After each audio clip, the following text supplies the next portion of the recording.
semuanya, Assalamualaikum warahmatullahi wabarakatuh. Shalom, Om Swastiastu, Namo Buddhaya, salam kebajikan dan salam sejahtera bagi kita semua. Perkenalkan, saya Gilang Abraham Putra dengan NIM K5423034 dari Program Studi Pendidikan Geografi Fakultas Keguruan dan Ilmu Pendidikan Universitas 11 Maret Surakarta.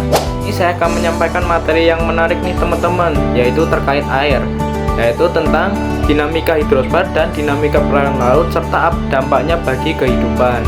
Nah, jadi air merupakan sumber kebutuhan kita, baik makhluk hidup yang lain, baik manusia, baik tumbuhan, baik hewan, sehingga air ini penting nih teman-teman. Nah, untuk lebih lanjutnya mungkin langsung saja ke materi ya. Nah, lanjut nih ke materi teman-teman, yaitu dinamika hidrosfer dan dinamika perairan laut serta dampaknya bagi kehidupan. Jadi penasaran dinamika hidrosfer itu seperti apa sih?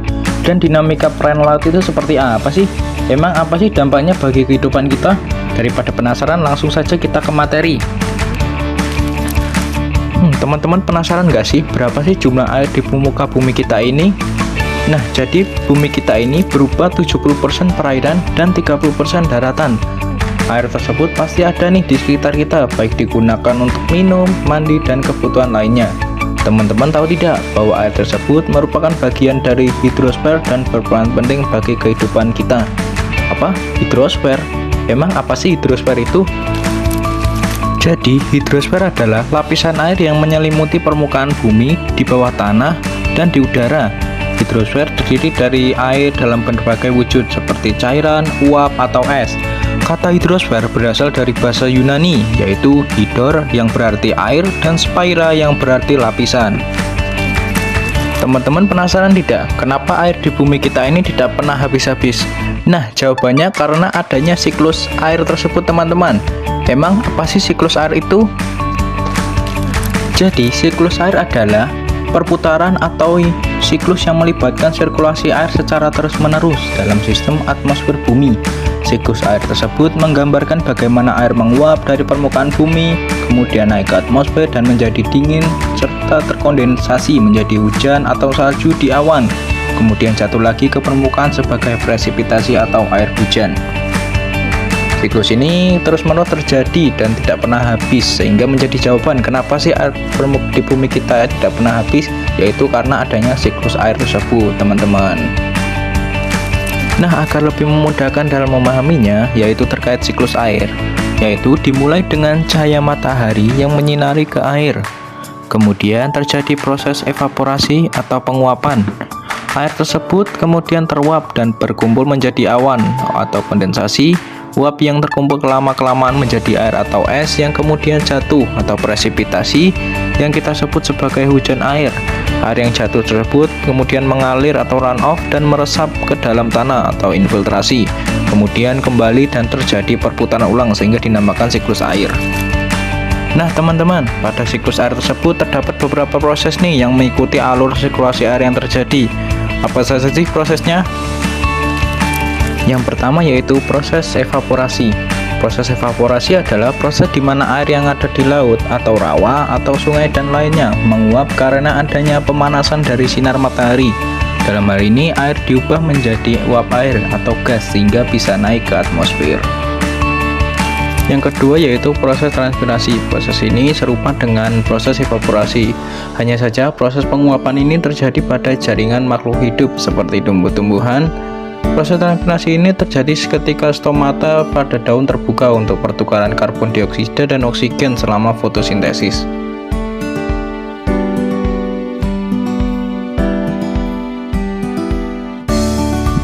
Yang ketiga yaitu proses kondensasi. Proses kondensasi merupakan proses di mana perubahan uap air di atmosfer menjadi partikel es yang sangat kecil di suhu yang rendah. Partikel es tersebut saling mendekat satu sama lain sehingga akan menggumpal menjadi awan.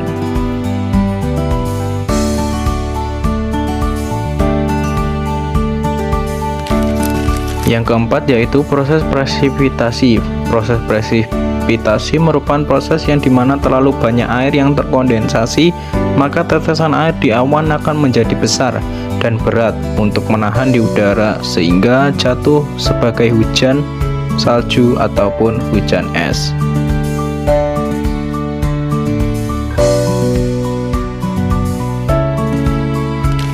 Yang kelima, proses infiltrasi. Proses infiltrasi merupakan proses di mana air hujan yang jatuh ke permukaan bumi, khususnya daratan, meresap ke dalam tanah dengan cara mengalir secara infiltrasi melalui celah-celah dan pori-pori tanah sehingga menjadi air bawah tanah.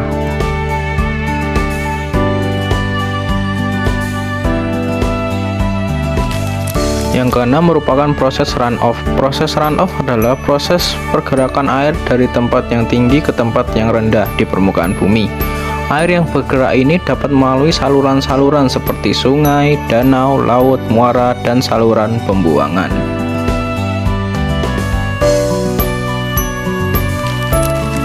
Nah teman-teman, setelah kita mengetahui bagaimana proses siklus air tersebut, selanjutnya kita akan mempelajari terkait macam-macam siklus air. Nah, apa saja sih macam-macamnya dan bagaimana sih prosesnya? Yang pertama adalah siklus air pendek. Siklus air pendek diawali dari evaporasi air laut ke atmosfer.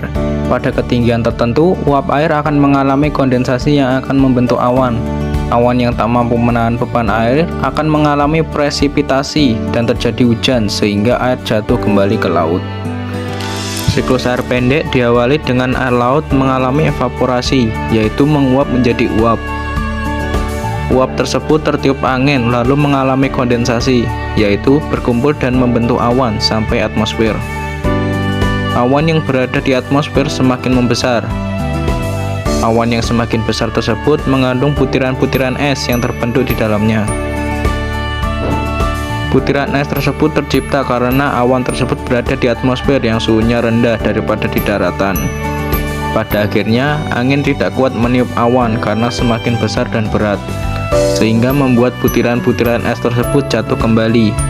Karena pas saat jatuh, butiran-butiran es tersebut terpapar suhu yang panas. Kemudian, butiran es tersebut berubah menjadi butiran air yang jatuh kembali ke laut. Inilah yang disebut sebagai hujan di laut. Yang kedua yaitu siklus air sedang. Siklus air sedang sama seperti siklus pendek. Siklus air sedang terjadi ketika air laut menguap. Yang membedakan adalah uap air akan terbawa oleh angin menuju daratan. Di ketinggian tertentu, uap air mengalami proses kondensasi menjadi awan. Awan kemudian menjadi hujan yang jatuh di daratan meresap ke dalam tanah. Sebagian akan diresap oleh akar tumbuhan, sebagian lagi akan terbawa aliran air permukaan seperti sungai dan parit. Air akan melewati berbagai macam saluran-saluran air yang akan membawanya kembali dan berakhir ke laut. Siklus air sedang diawali dengan air laut mengalami evaporasi, yaitu menguap menjadi uap. Uap tersebut tertiup angin sampai ke daratan. Uap yang tertiup angin mengalami kondensasi, yaitu berkumpul membentuk awan sambil naik ke atmosfer. Di ketinggian tertentu, awan-awan yang berada di atmosfer semakin besar. Awan yang semakin besar tersebut mengandung butiran-butiran yang mengandung es yang terbentuk di dalamnya. Butiran es tersebut tercipta karena awan tersebut berada di atmosfer yang suhunya rendah daripada di daratan. Pada akhirnya, angin tidak kuat meniup awan karena semakin besar dan berat, membuat butiran-butiran es jatuh ke daratan. Karena saat jatuh butiran-butiran es tersebut terpapar suhu yang panas, sehingga butiran es berubah menjadi butiran air yang biasa kita sebut hujan. Air hujan mengalir lewat sungai dan juga diresap tanah, lalu menjadi air tanah. Inilah yang disebut persediaan air bersih alami. Yang ketiga yaitu siklus air panjang. Siklus air panjang diawali dengan evaporasi dan kondensasi air laut. Awan yang terbentuk dibawa oleh angin ke tempat yang lebih tinggi di area daratan. Awan yang terbentuk tadi bergabung dengan uap air yang berasal dari evaporasi danau dan sungai, setelah transpirasi tumbuhan. Karena dipengaruhi ketinggian tempat, uap air mengenai lapisan udara dingin dan berubah menjadi salju, sehingga terjadilah hujan salju saat musim dingin, dan juga membentuk bongkahan es di pegunungan tinggi. Siklus air panjang diawali dengan air laut mengalami evaporasi, yaitu menguap menjadi uap. Uap tersebut mengalami sublimasi dan tertiup angin menuju ke daratan. Uap yang tertiup angin terhalang pegunungan dan menjadi sebuah glaster.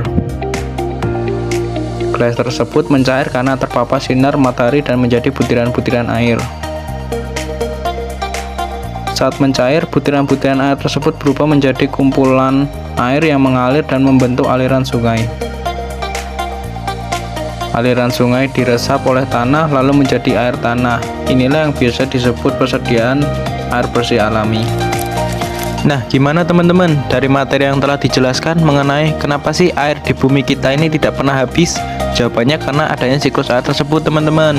Nah, selanjutnya kita akan membahas salah satu bagian dari dinamika hidrosfer, yaitu perairan laut. Emang apa sih perairan laut itu?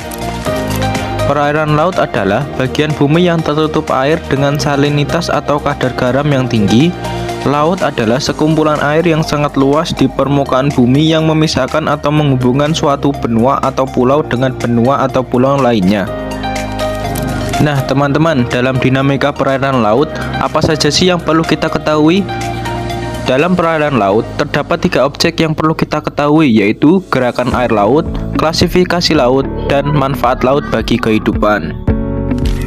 Pada gerakan air laut, terdapat 3 gerakan, yaitu 1. Gelombang air laut, 2. Arus laut, dan 3. Pasang surut air laut. Gerakan-gerakan tersebut berbeda antara satu sama lain. Yang pertama, gelombang air laut.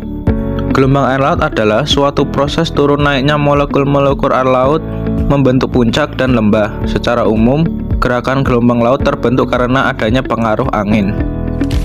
Yang kedua yaitu arus laut.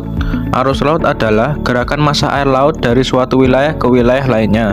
Gerakan massa air laut ini dapat secara mendatar berupa arus permukaan dan arus dasar, ataupun secara vertikal dari lapisan bawah ke atas atau sebaliknya.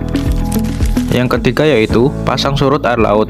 Pasang surut air laut adalah fenomena naik dan turunnya permukaan air laut secara periodik. Peristiwa ini terjadi karena adanya gaya tarik gravitasi dari bumi, bulan, dan matahari.